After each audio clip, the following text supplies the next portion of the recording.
Good morning, everyone. I'm Beth King from King's Funerals, and we're here today for Dying to Know Day, along with 𝗲𝗹𝘁𝗵, to have a conversation about death, end of life, and the theme of Dying to Know Day is Get Dead Set, and our topic today is You Can Ask That. So we were hoping to have this in person, but as we all know, the events around us mean that it's best to do online.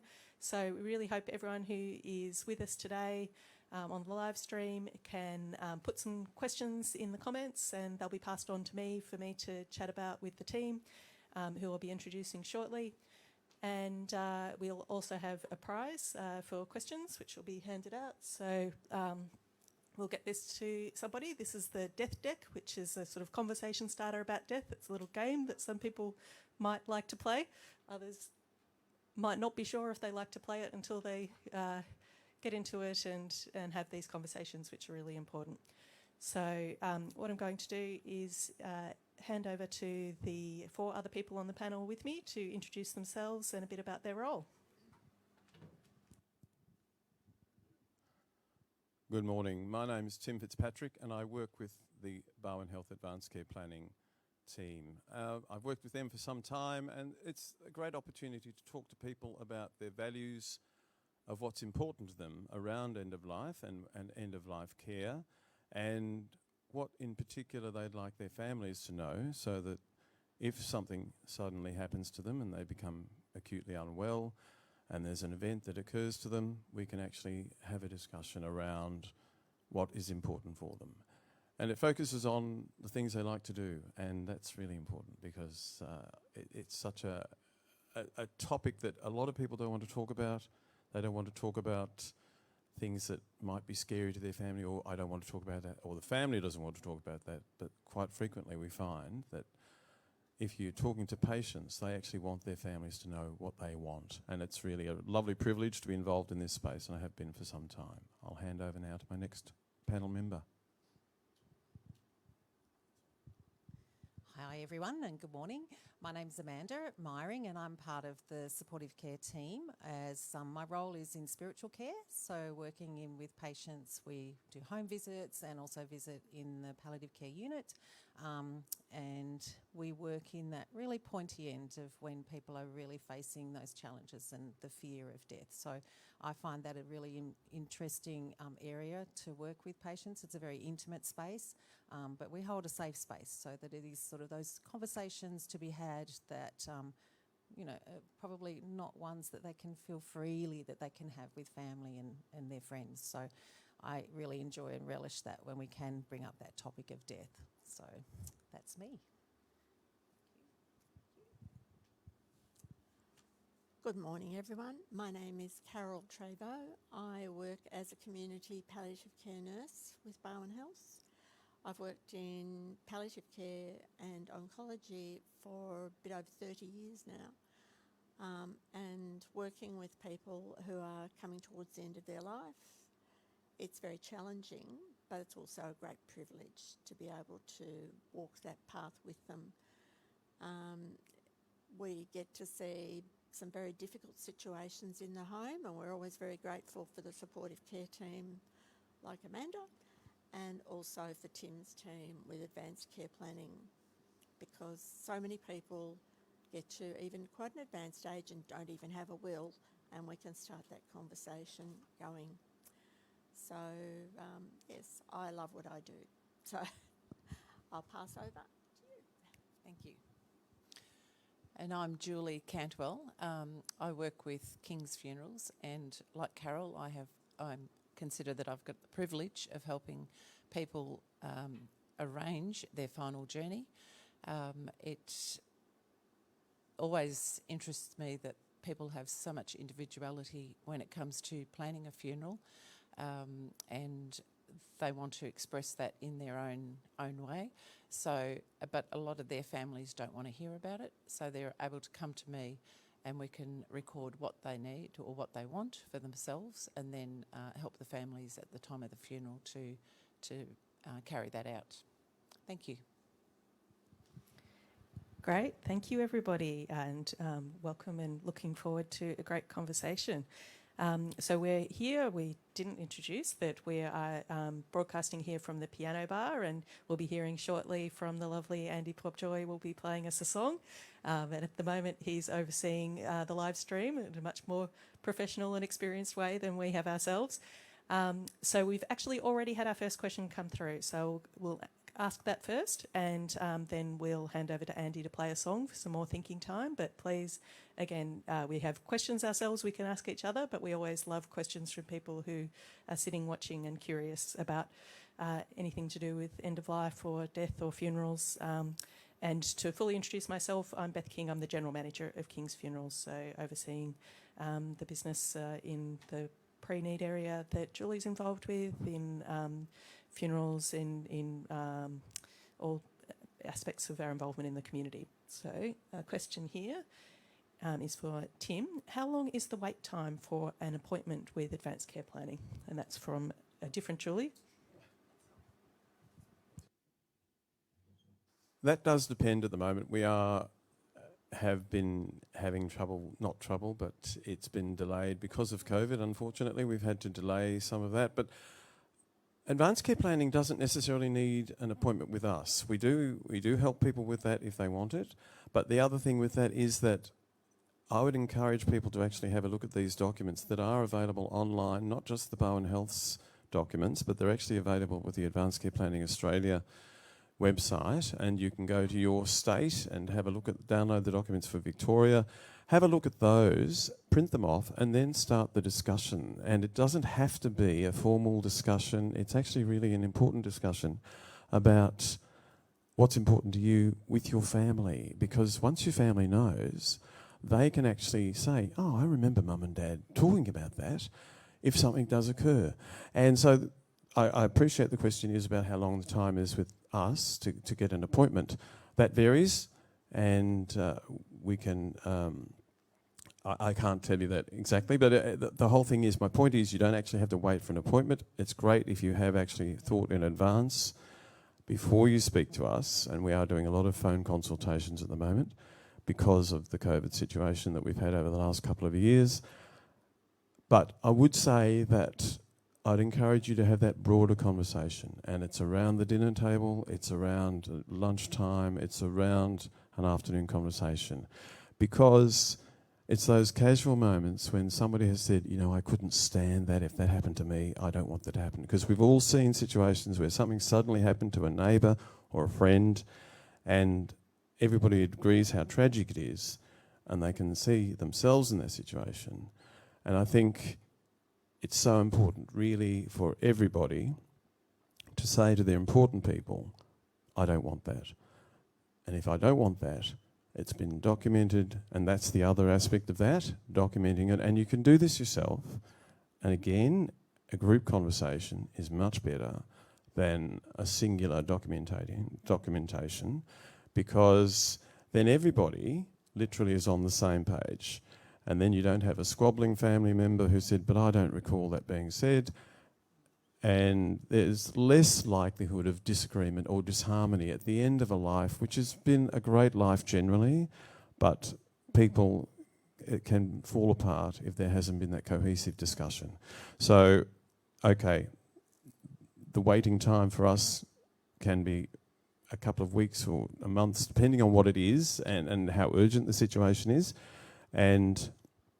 But as I would say, I would encourage people to download the documents that they can look at, have the discussion in their lounge room with their loved ones, and then go from there. Thank you. That's a great answer. And it's a great opportunity as well for me to let people watching know that we're going to put some links in the comments. So we'll put some links up to those documents that Tim just talked about.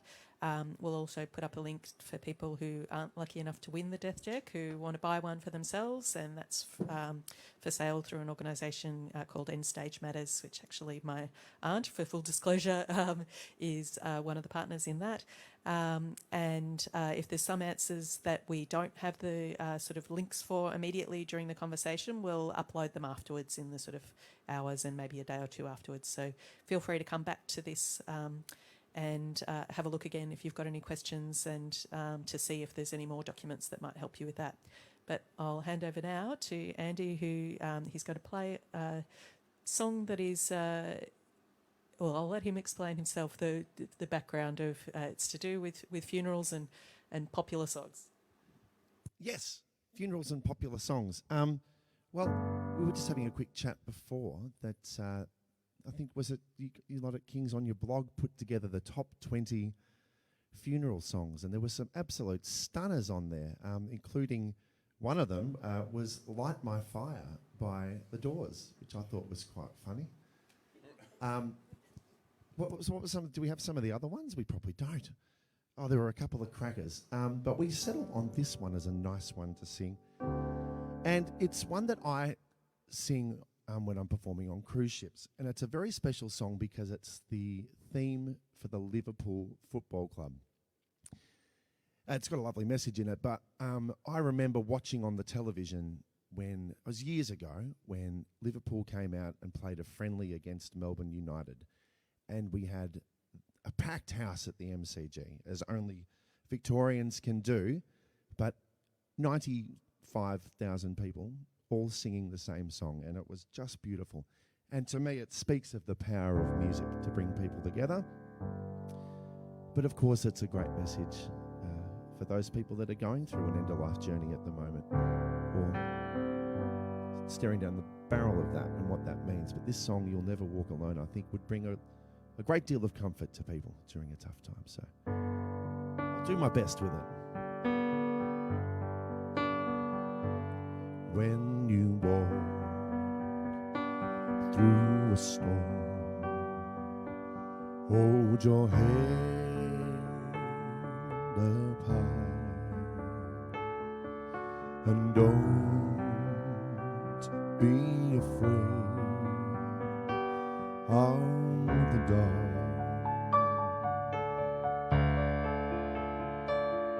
At the end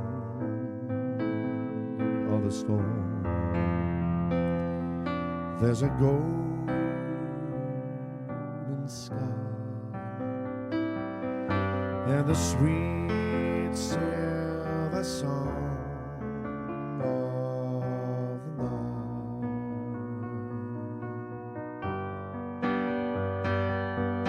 Walk on through the wind, walk on through the rain, though your dreams be tossed and blown.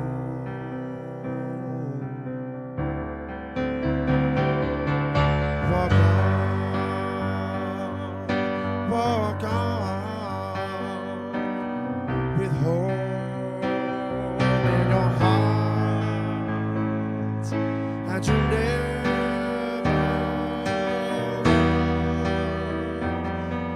alone.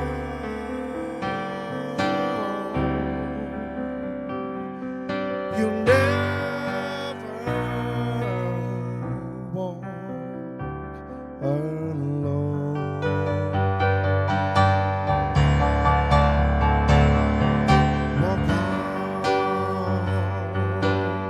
Walk on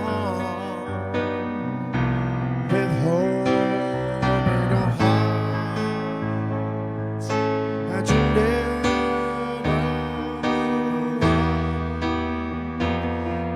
alone.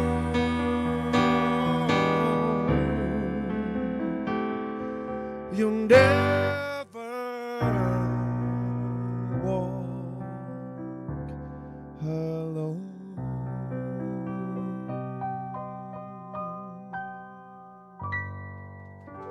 Oh, aren't you sweet? Aren't they lovely? Yeah. Back to you, Beth. Thanks, Andy. That was lovely. And that was actually Barwon Health staff who put that list together. Yeah, it's lovely to have that opportunity to sit and listen to some beautiful music along with these conversations that we're having.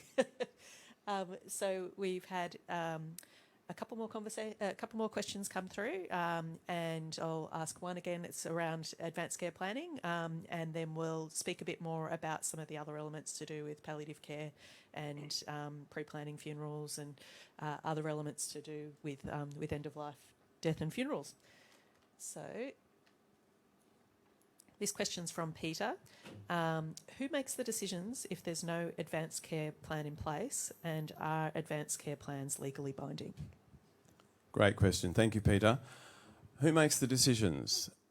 Now, that will depend. There are a lot of things in place here. It does depend whether, in fact, there is a medical treatment decision maker appointed, and that is the new terminology for the former medical power of attorney. So that changed in about 2018. That law came into effect. And I think it's really important for people to be aware that actually under the Medical Treatment Planning and Decisions Act of 2016, which came into effect in 2018, there is actually a hierarchy of appointed people. Well, actually, they're not even appointed, they are there automatically under that law. So if, and I do stress if, because not everybody has a perfect family, and lots of people think they do, but it's often better if you have a person who understands you the best to actually then make that decision on your behalf. They might be your third child rather than your first, or they might be your best friend or your neighbour rather than your children. Then it's actually a better idea to appoint them if you wish to do that. If you actually get on very well with your partner, with your children, then that automatically becomes your decision maker. They are then the decision maker if there's no advanced care plan in place. The other side of that is that if they're appointed, or if they are the recognised decision maker, then doctors, if somebody's critically unwell, would have a discussion with people about how far treatments should perhaps go, depending on the outcomes that they expect. And this, of course, is what I was talking about in my previous discussion about. This is when it's important to say, what has mum or dad ever said would be good or bad for them? What would they not like to have happen? And these are then when those dinner time conversations, in the armchair, whatever, come into play. And it's so important, therefore, then the person actually understands, that's what mum was talking about. That's what John meant. Because then we can act. And that's who makes the decision. So the doctors and the decision makers, it's a joint decision-making process. And it's usually based on values. So it's really around the values of the person that we're talking about who's unwell. And then it's also around what can feasibly meet those values as far as treatments is concerned. And then there's usually that discussion that says, do you think this is going to work for that? And if people say, no, I don't think this is looking very good, then it's a decision that's taken one way, possibly a palliative pathway. Or if there's an option that somebody may recover and they could perhaps survive an outcome or an event, they could actually follow treatment pathways. It just depends. And it so much depends on the previous discussions you've had with people. Thank you. That's great. Thanks, Tim. And I guess moving on from that next step, one question that we'd sort of listed for ourselves to discuss was, and maybe best for you, Carol, what does dying look like? And more specifically, probably in our case, we're talking about that either palliative care or aged care, other than there's obviously more traumatic versions of dying. But what's your experience and what do you see? Oh gosh, my experience, I think like many of my colleagues, we've seen just about everything. We've seen situations that we didn't expect would be as good an outcome as we'd hoped, and that have been beautiful, where families have all at the last minute come together, and especially if someone's dying at home, and it may not be their own home, it might be another family member's home or a friend's home. But people die, we usually say people often die as they live. So someone who might have had a very angry sort of life and been someone who didn't manage difficult situations very well will remain angry and fight to the end. Other people die differently. Everyone dies differently, but yeah, it's a really hard one, that question, because every person dies differently. They do it in their own time, and as you get older and you have family members who get older and die, you can see what happens with them as well. And I've had that experience in my family with my mum and my stepdad and my aunt in the last few years, and they all died very differently, even though they were very close. The three of them were really close, but they all experienced knowing that they were going to die very differently. However, having said that, they all died very, very peacefully and in great comfort, because they did have the best of palliative care. And that's one of the things that I think we can be really proud of, is that we can ease the path for people, not just in a physical sense, but in all the supports we can give people, with the supportive care team, with all the extra benefits that provides to patients and families. So it's part of a package, really. It's really part of a package. But that's, I think, where the reward is for us, if we can know after someone's died that we've actually helped guide them through that, and we can say goodbye and know that we did the very best and it was what they wanted. So, thank you, that's great. And that's actually probably a great opportunity for Amanda to chat as well about what she sees and the conversation she has with families. For sure. I think in my experience, fear of dying and death anxiety is a huge area of work. And as Tim mentioned before, the emotional component of this, we're talking a physical breaking down of the body and relinquishing. But there's sometimes on people's, remaining few days, there's a few things that they like to get off their chest. And it can be in a moment of almost like a priestly role that I will sit in sometimes, and listening to some of those sort of retributions and concerns that they've had over their lifetime, and wanting to sort of flesh those out. The anxiety that builds, I find, is always rooted in fear, and the fear is attached to not having control.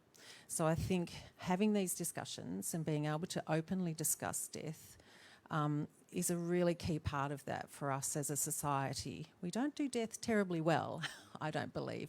If you look at other cultures and how they celebrate death and how they normalising and how they honour death as yet another gateway to another realm, another beyond.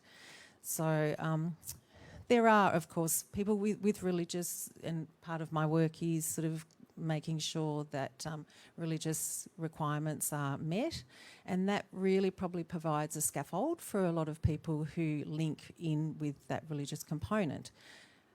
We're seeing a variety of different ways that people like to express their spirituality, and so it can be really free-flowing, and it can be really rewarding sitting with the patients as they're exploring what their notion of death, and they always will tend to look up to the sky, no matter religious or, no matter what, they always look up to the sky, and it's ironic really, because we bury in the ground. So I find that quite comical. However, I think it just gives something to us to be able to hold on to, and a picture which is of a self-soothing for people. So some of the work that I will do is working around those conversations. I can guarantee every time that someone brings up death, and Carol and I were discussing it before, it can almost be at the gatepost. It can be when you're heading out the door and it's like, I'm really scared of dying. And then it's like, okay, let's go back and let's sort of rewind and discuss this a little bit more.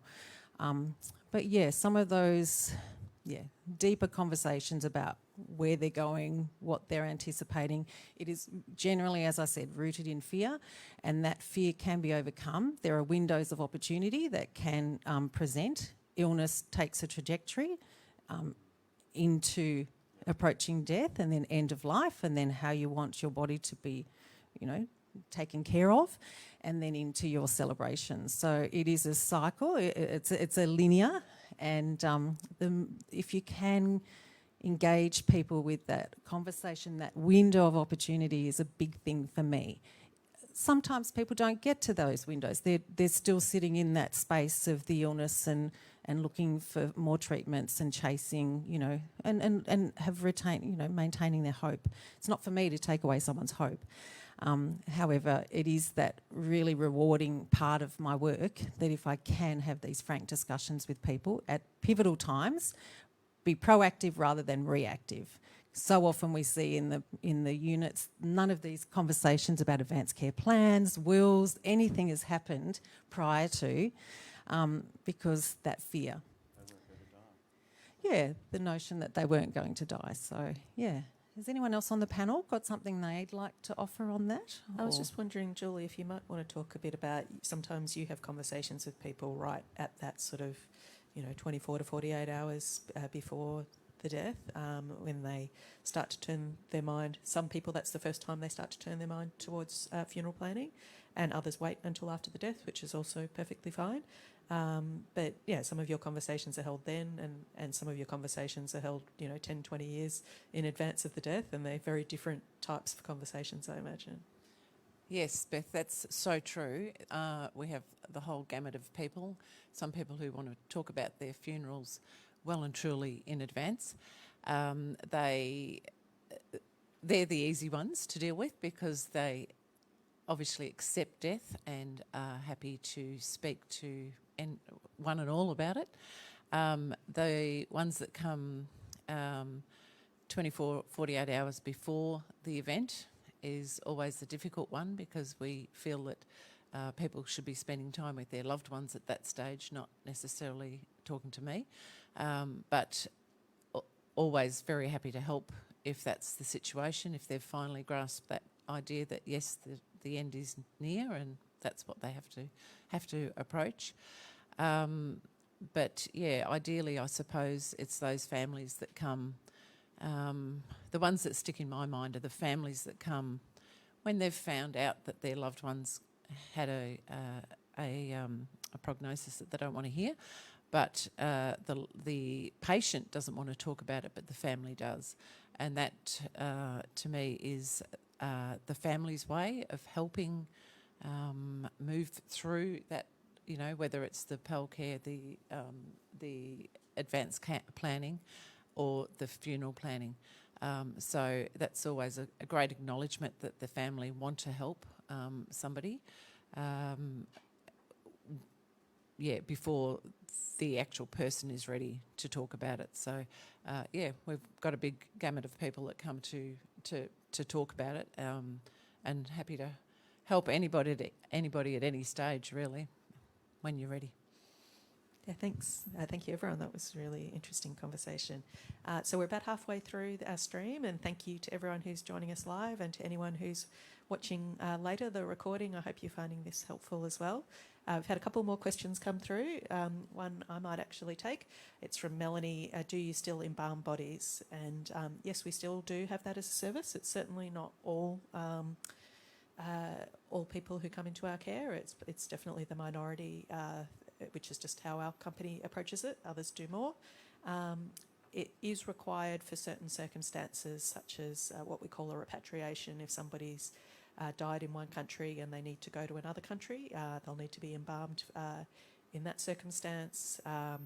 If there's a really long wait before when the death happens and the funeral, so say if somebody can't get here, or they've got a treatment that they're waiting to finish, or they're in another country and they're not going to be here for a month, say, that might be a circumstance in which we embalm them. But the majority of care that our company provides is more to do with sort of washing, dressing, and that's just the way we are at this stage, and things continue to change over time. But thank you again. That's a great question. I've got another one here, and it's from Peter. Do you think there's a lot of misunderstanding around palliative care?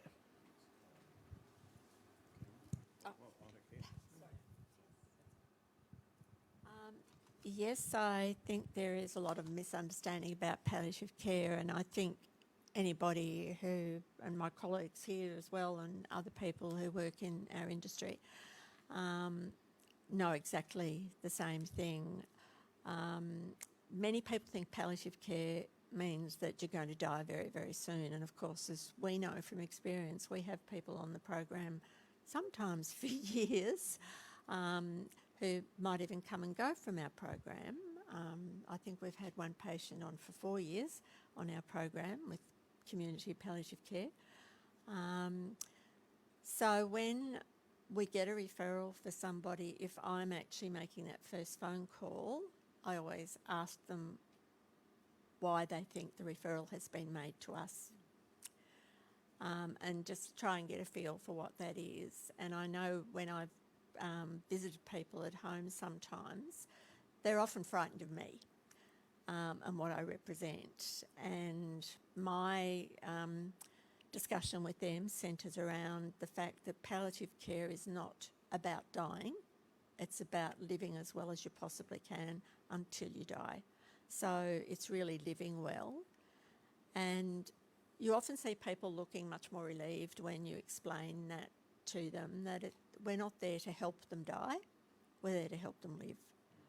And we know that if somebody's at the end of their life, it's to make sure that whatever the future holds for them with how they die, that we can actually help make that as comfortable and as easy for them as possible, and also for their families, because we don't just look after the patient, we look after the whole family as well. So, and that's where our other friends, Amanda and all the team, come in as well, is helping to look after the family and the people left behind. So it's about, you know, creating that sense of trust in us as well. I think it's hard sometimes, but we get there usually. Yep. You want to speak? I'd just like to add to that, if I may, that I think people are hesitant to contact palliative care, but I would say perhaps the earlier engagement with palliative care rather than later is far more optimal for people to have relief of minor symptoms which become major if they're not addressed early. And people don't realise, it's been my experience to observe, that a simple tweaking of medication or a treatment may actually work really, really well for people. And therefore, that's just a palliative measure that's taken, and you think, okay, why didn't we get there earlier? Why didn't it get engaged with earlier? And that's, would you agree with that, Carol? Yeah. I think it's absolutely so sad because it is misunderstood. People think it's about terminal care only, and it's not. It's actually, as Carol said, about living well until you die. And I think that's what we need to keep in mind and encourage people. And I have these conversations with people in my role because all of a sudden they think, oh, yes, I don't want to be uncomfortable. I don't want to have pain, because people are so scared of pain particularly. But also there's a lot of other aspects about dying that people are concerned about. And if we can alleviate that early, and that's what I'm saying, the earlier engagement I think is better. Anyway, thank you.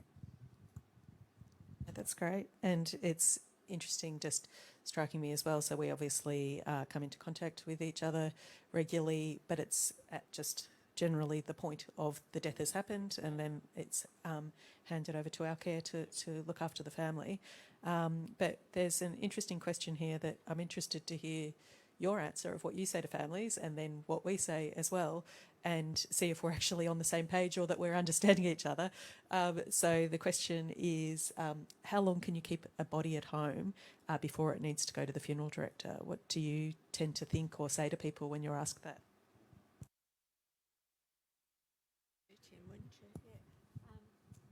We tend to tell people that there's no rush. So often people will think that they've got to ring and have a body transferred after the death immediately.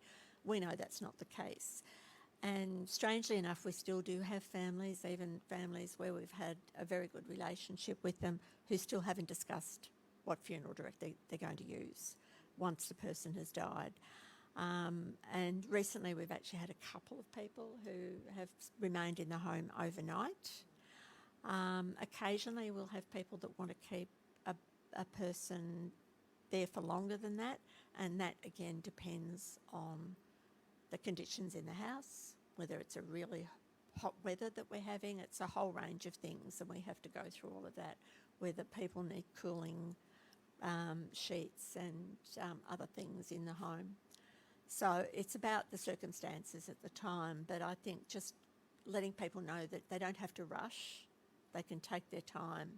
So normally in our situation, once someone dies at home, if the nurses aren't already there, a nurse would go out and actually help wash the person, make them, you know, look as though they haven't sort of, you know, been all misplaced in bed or wherever they happen to be. And then speak to the family, because sometimes there's other family who might want to come to the home, for example, and see that person. So it's about us making sure that people know that's possible, I guess. Yeah, but certainly conditions, weather and otherwise. Yeah, no. That's fine. I'm going to bring in a personal experience.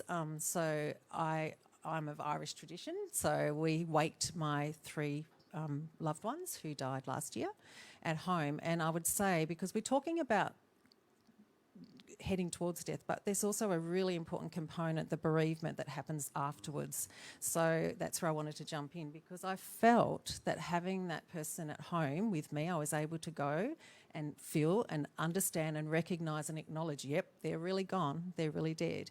And it was just a really healing. The healing started straight away. So, and I also have Dutch friends, and they do a huge tradition of leaving the body at home. They have the facility of the cold mat that can, retain the body. So, yeah, I just wanted to just jump in there, because we're talking about the death, but it really helps in the bereavement, and that commences straight away. So just wanted to add that. And I just wanted to add one thing about that, is that people express concerns about being at home and inconveniencing their families.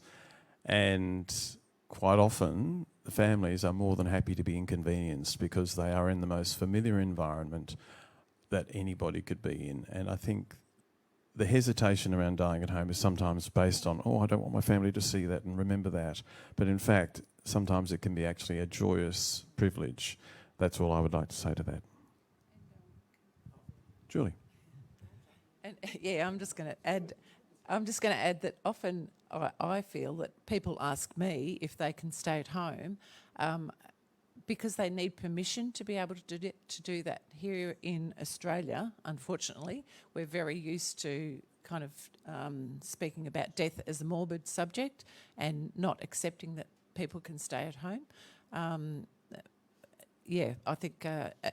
I think if we can break down that ruling, that it's stigma, that it's not allowed, because it is allowed, and it's I think we've found out that the more we do it, the easier it is to get through the whole. Yeah, no, that's great, and great to hear some personal experiences as well. We certainly, as Julie said, and as everyone suggested, there's absolutely no rush. Certainly not in a sense of, some people think they need to spring to action of, I have to get this person out of here right away because they're dead now. But again, subject to, say, extreme heat and things like that. And all bodies deteriorate once the person has died, but it's not an instant process generally. And it's also something that families may have more or less comfort with being exposed to and caring for that person. But certainly, we would say in the absolute immediate, there's no urgency in terms of a matter of hours. Staying home overnight is quite easy, and there's sort of obvious things such as, turn off the electric blanket if there was one on the bed, and they're things that if you're in palliative care, that the staff would be providing you with suggestions and support around.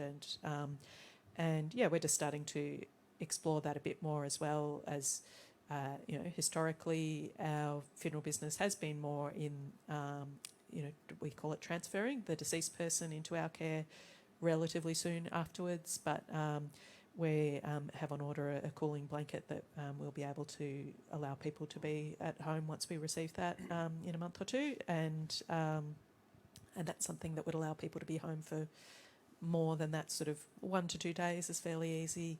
After that, it's sort of without any additional support is, again, that just sort of natural deterioration of the body will commence if you're out of that cool environment. Yeah, it's and definitely that Irish tradition, it's much more common. But I believe, and again, because it's set up that way, I think most of those people are actually embalmed, that they're sort of taken away, embalmed, brought back home, and quite quickly, that maybe, you know, in the evening or something. So there's a lot of people who are trained embalmers and who are ready to sort of do that quite quickly, which is different to how our company's set up. There are some companies that do have quite a lot of embalmers on the staff. So yeah, it's an interesting conversation, and that we're all learning from each other as well as the people watching. We don't always sort of stop to have these conversations together. So I have one question here from the Death Deck that they're set up in different. Sort of half the questions are kind of a multiple choice, and half of them are more conversation starters. Not sure that we'll get everyone to answer this, but I just was interested, and just to give people a sense of what's in there. So this question is: what keeps you from talking about death more? Anxiety and worry about my own demise.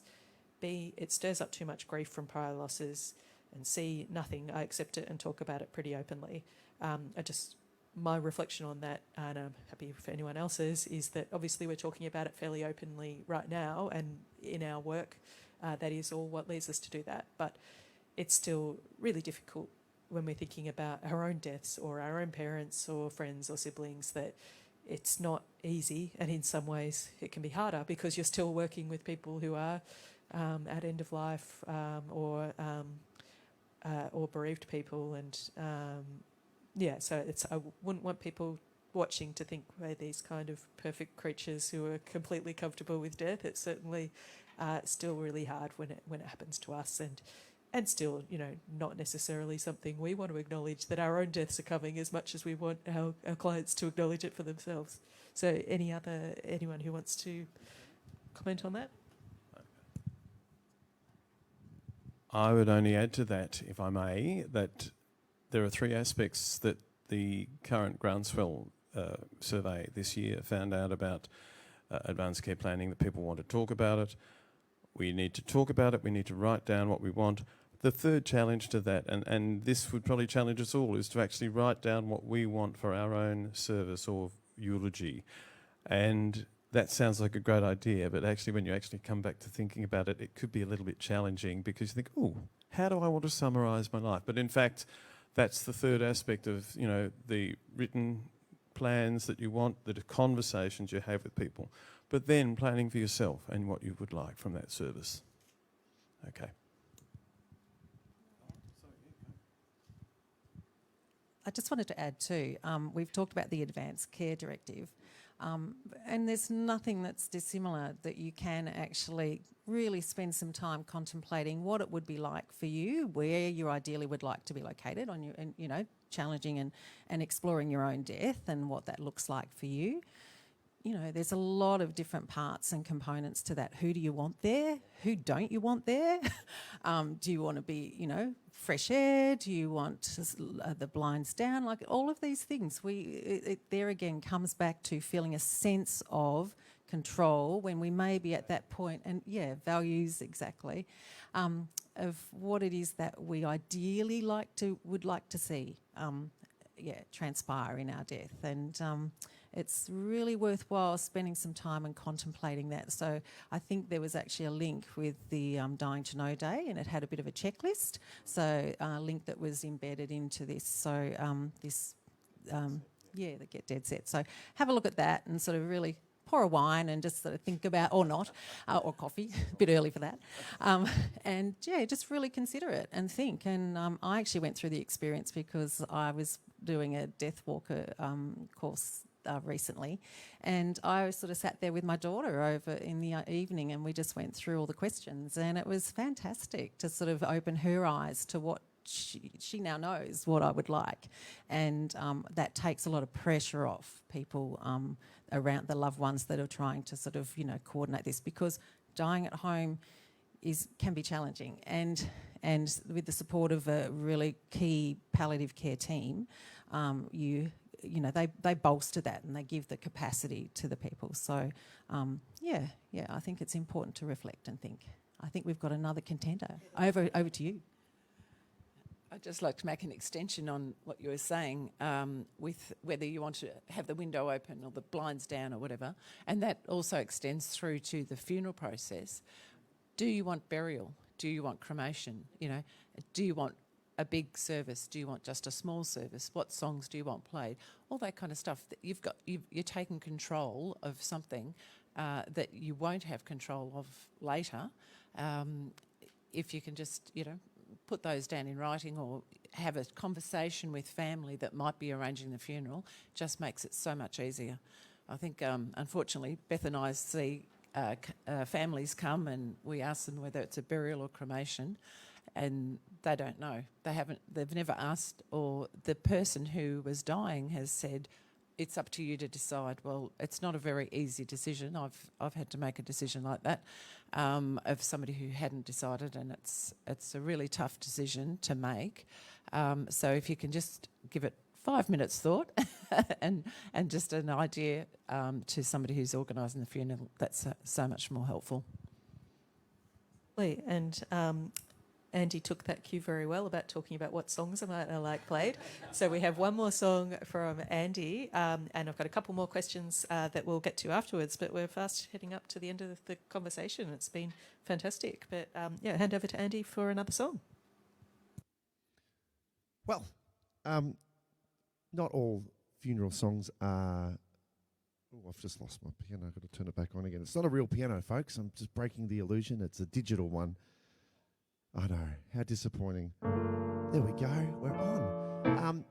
Not all funeral songs are like serious and Wind Beneath My Wings style inspiring ballads. Some people are cheeky buggers and they like songs like this one, which is a bit of Monty Python. So you can imagine Eric Idle singing this at you. I'm going to give it my best. Some things in life are bad, they can really make you mad. Other things just make you swear and curse. When you're chewing on life's gristle, don't grumble, give a whistle. And this, all that things turn out for the best. I'm expecting the panel to sing along a little bit here. Always look on the right side of life. Always look on the bright side of life. If life seems jolly rotten, oh, there's something you've forgotten, and that's to laugh and smile and dance and sing. When you're feeling in the dumps, don't be silly chumps. Just press your lips and whistle, that's the thing. Oh, always look on the bright side of life. Always look on the bright side of life. If life is quite absurd and death's the final word, always face the curtain with a bow. Forget about your sin, give the audience a grin. Enjoy it, it's your last chance anyhow. Key change, always look on the bright side of death. Just before you draw your terminal breath. Language warning, here we go. Life's a piece of shit when you look at it. Life's a laugh and death's a joke, it's true. Oh, you see, it's all the show, keep on laughing as you go. Remember that the last laugh is on you. Always look on the bright side of life. Always look on the right side of life. Life is quite absurd and death's the final word. You must always face the audience with a bow. Forget about your sin, give the audience a grin. Enjoy it, it's your last chance anyhow. Where's my kick line? Always look on the bright side of life. Always a look on the bright side of life. One more key change. Always a look on the bright side of life. Always a look on the bright side of life. Woo!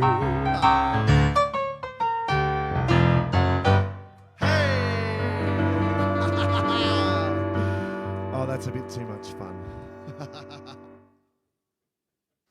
Thanks for that, Andy. That was lovely. So, as I said, we're almost at the end of the panel, but feel free to, if you still leave comments there and we haven't answered it by the end, we'll aim to leave some written comments afterwards that you can read afterwards. So we've got a couple more questions. Julie's actually got the cards, so she can read the question and the answer for the first one. Okay, so my question is, Peter's question is, do kings invite families to participate in the washing and dressing of bodies? The answer is we don't invite families, but we certainly encourage it and facilitate it. So we have the facilities that we can, if the family wants to come in, sometimes it's the full, full dressing.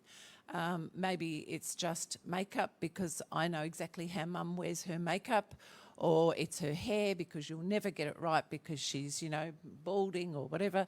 Families can certainly do that, and we have got facilities to help people do that. Fantastic. And now, Carol, you have another question.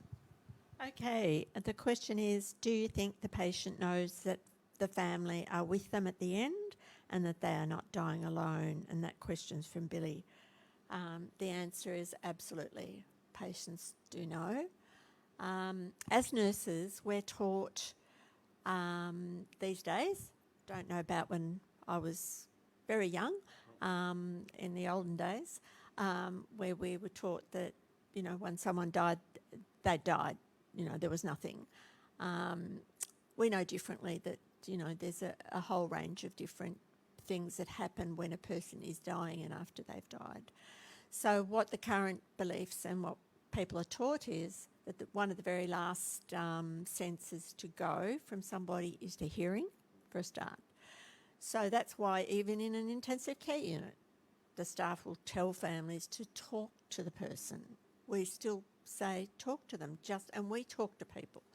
If we're actually doing a wash on somebody who's imminently dying, we talk to them, the nurses talk to them, we tell them we're going to turn them over because they're still that person. So we really believe that, and I've seen evidence myself when someone's dying of them actually not being able to even use their hands, but actually reaching out and grabbing someone's hand as they die.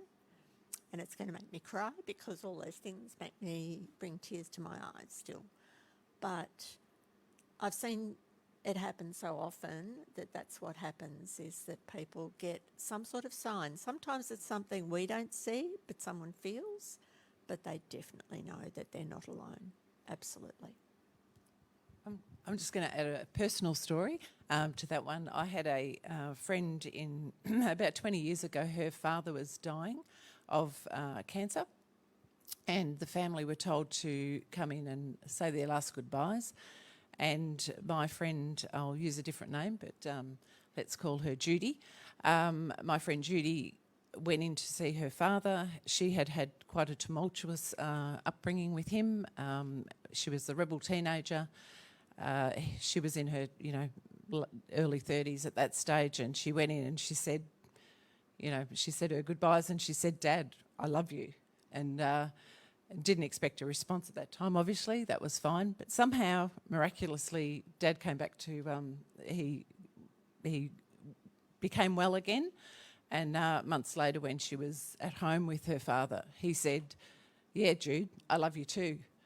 And he said, and she's kind of looked shocking and said, "What do you mean, Dad?" He goes, "I heard what you said." So, yeah, it does definitely happen that they hear. And part of the work too that I am fortunate enough to do, so we will sometimes walk into rooms where the patient is imminently dying, and quite often you'll see families sort of sitting away, really distancing away, and I really encourage them because, you know, for many people it's the first time they've been with someone actively, you know, dying, going through that process.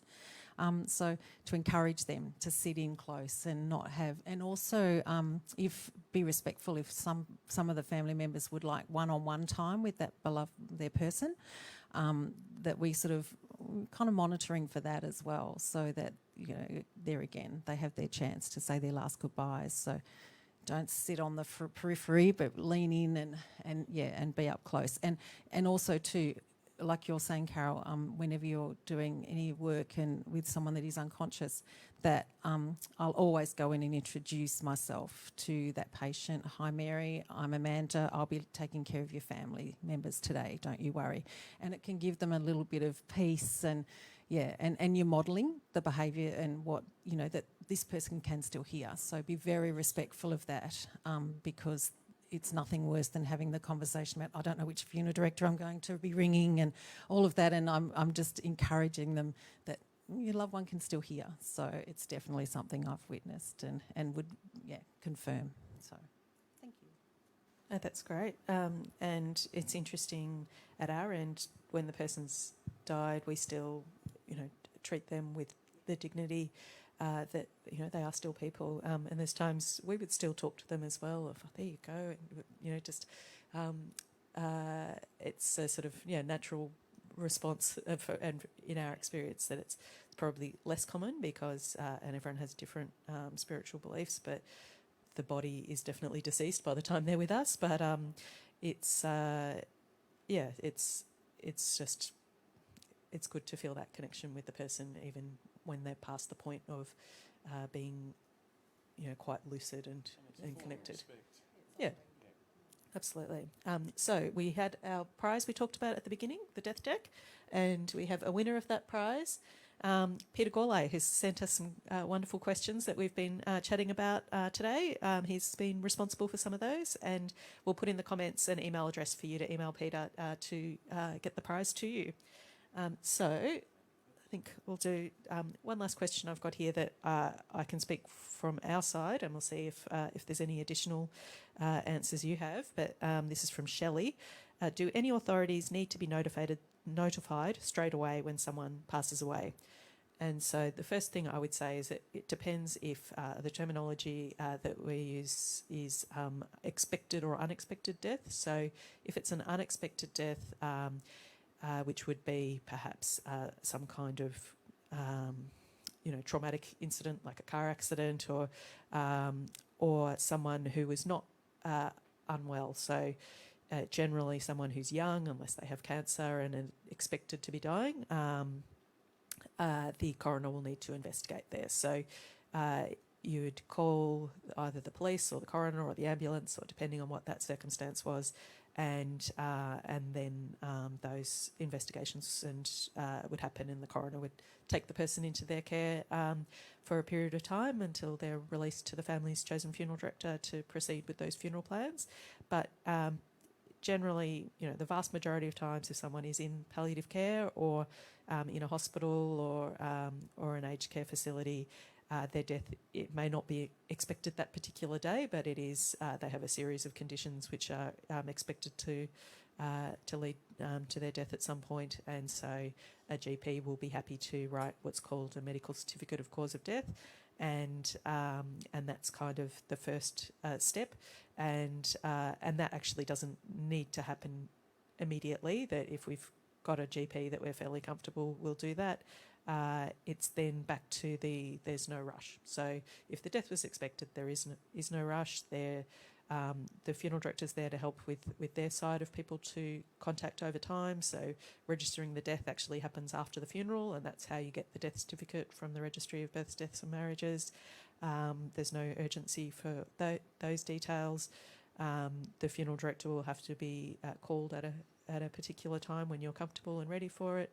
And all the other elements, such as if you're wanting a funeral and you want to book a venue and a celebrant or a priest, and and all of that, none of that's urgent. So it's all about the family, being there and being present in the moment and with their relative, if that's what they want.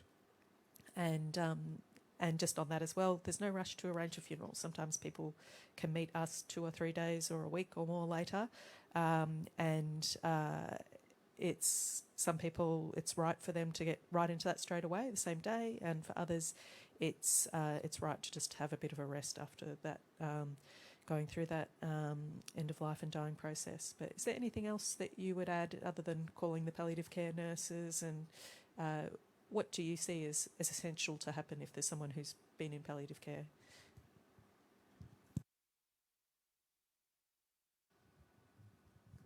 I think what Beth said, we would be guided by, if the family have selected a funeral company already, we would actually, if they want us to, we would contact the company if we're at the home. More often than not, we would let the family make that call when they're ready. But all the notifications and other things that need to be done, they sort of just happen now quite naturally, because if the GP has not been very involved in a patient's care, for example, if some of our palliative care consultants have been more involved, we would still notify the GP, always. So there's a process of people you have, and I think, Beth, you'd have a list of people that need to be notified, don't you, that you give families? Yeah, so it's one of those things that you just do. Yeah.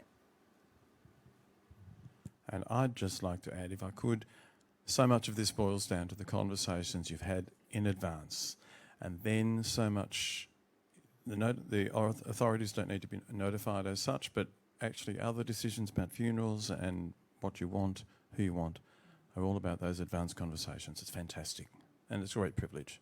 Thank you. Great. Well, that brings us to the end of our panel discussion. It's been really great, and thank you, Tim and Carol and Amanda and Julie, for joining us here on the screen for the conversations, and Angie for hosting us in your venue and playing us at these songs. And we've also got Claire here off screen, who's been handing me the questions, and a range of other people from Kings and Barwon Health who've supported the event happening here today. So we're looking forward to hopefully 2023 an in-person conversation. We can always hope. And as I said, just please get in touch with any of us at any time. So it doesn't just need to be this live stream. You can get in touch with Advanced Care Planning, or you can download those documents Tim talked about. You can get in touch with Julie to talk about pre-planning your funeral. And People can self-refer to community palliative care. It doesn't have to be done. Great.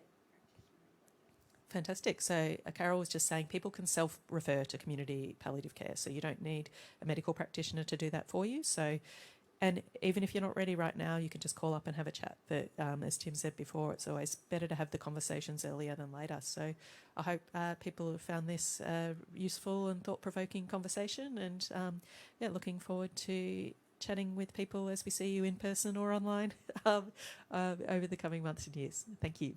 All right. Bye.